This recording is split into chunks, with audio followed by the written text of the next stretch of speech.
ladies and gentlemen. I'm not so worried about the ding on the bell. It's probably cutting into our lunchtime.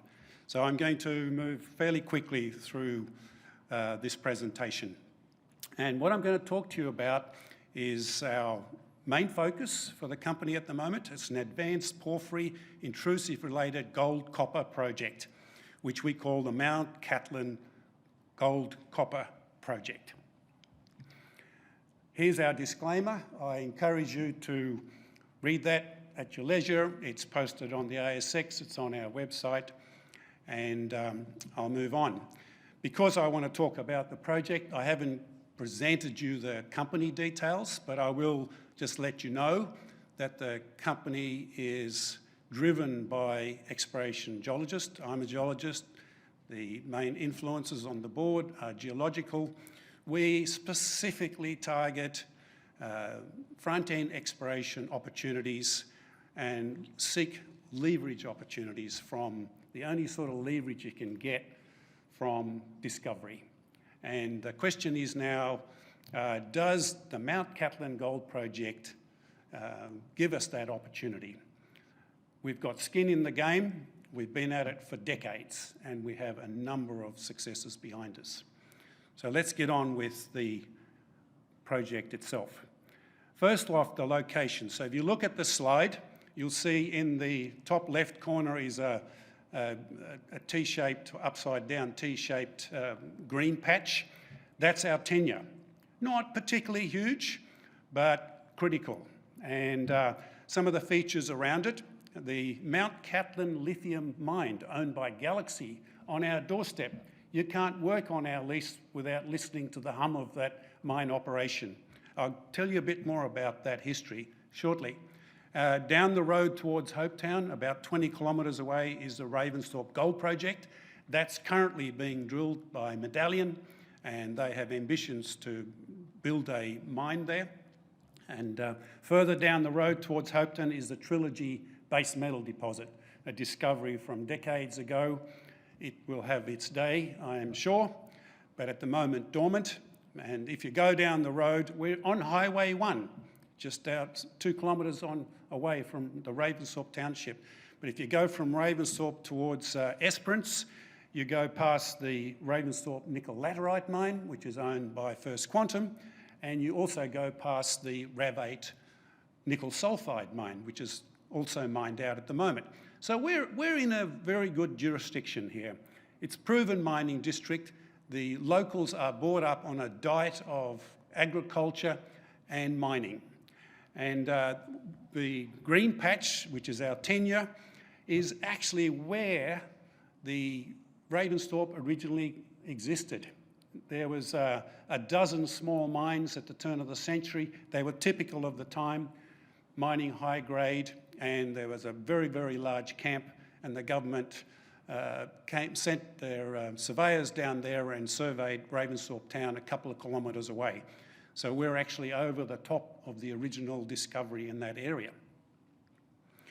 Now, we always knew there was a very good pedigree of gold in that area, and this ground was part of TRAKA's original IPO.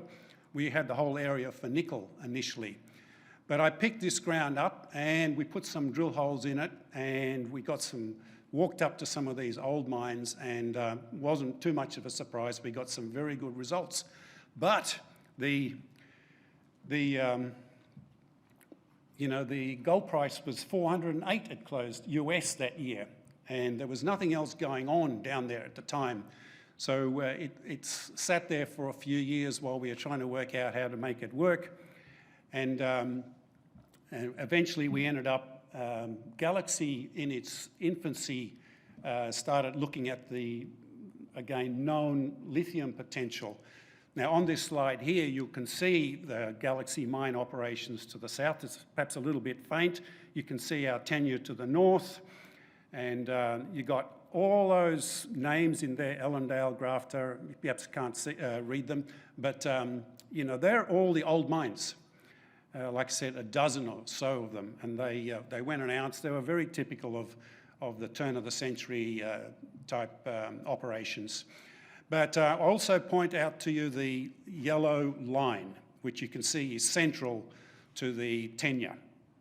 And that yellow line I'll talk about a little bit more, but take that into account. And in the middle, you've got that bright orange, and that is where we are starting to identify porphyry intrusives.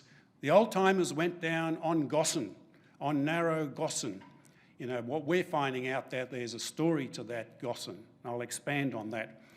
So we want to turn this exploration license into a mining lease.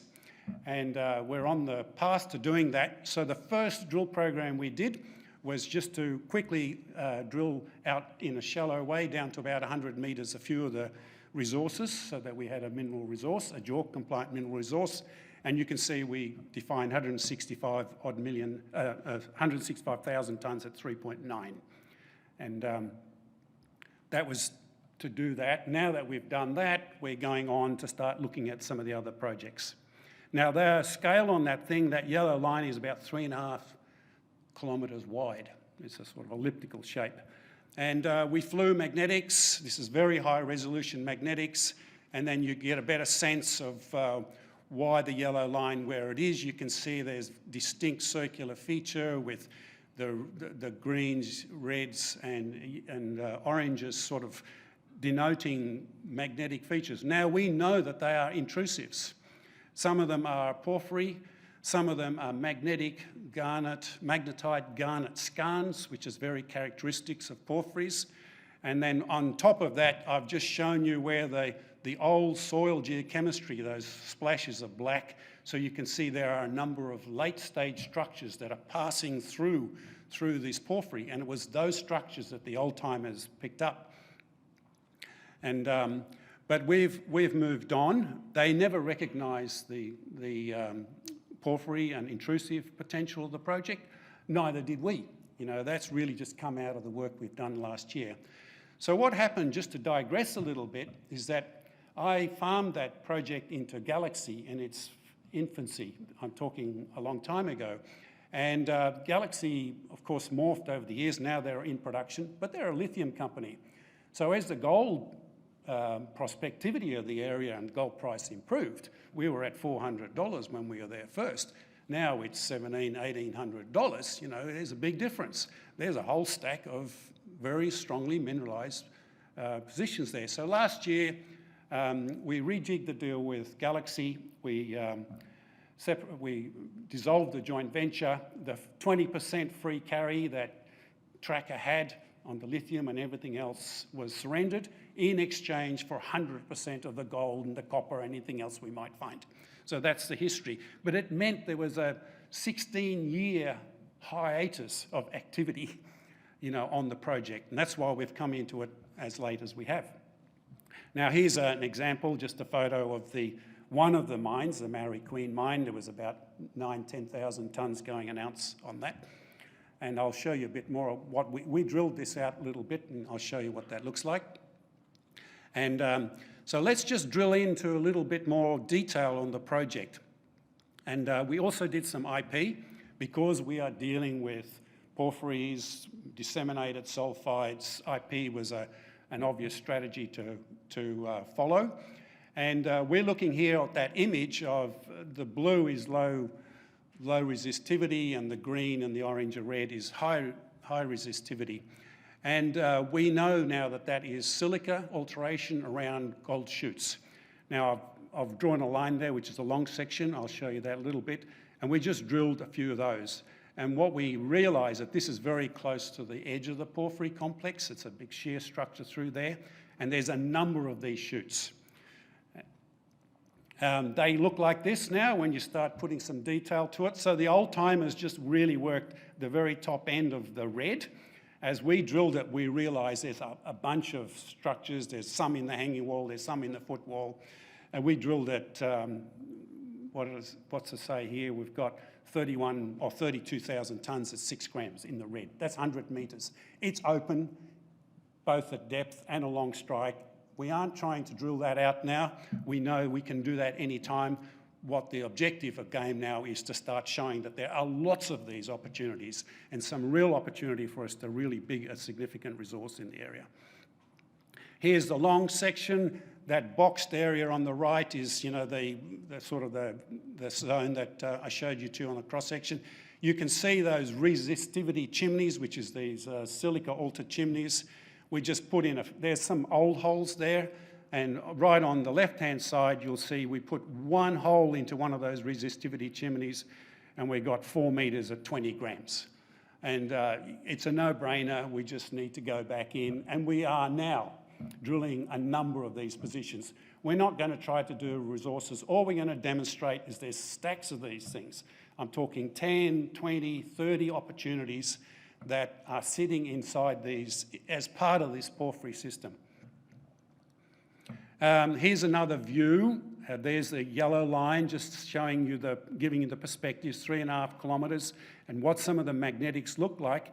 You'll see on Maori Chief, I showed you the long section there. Maori Chief just sits on the edge of one aeromagnetic feature, the red and the orange there.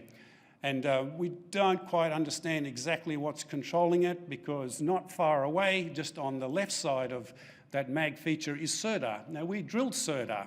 Sirdar is a very rich 5 fingers of high-grade shoots plunging down. We drilled that 100 metres. I'll show you that in a minute. And it's open.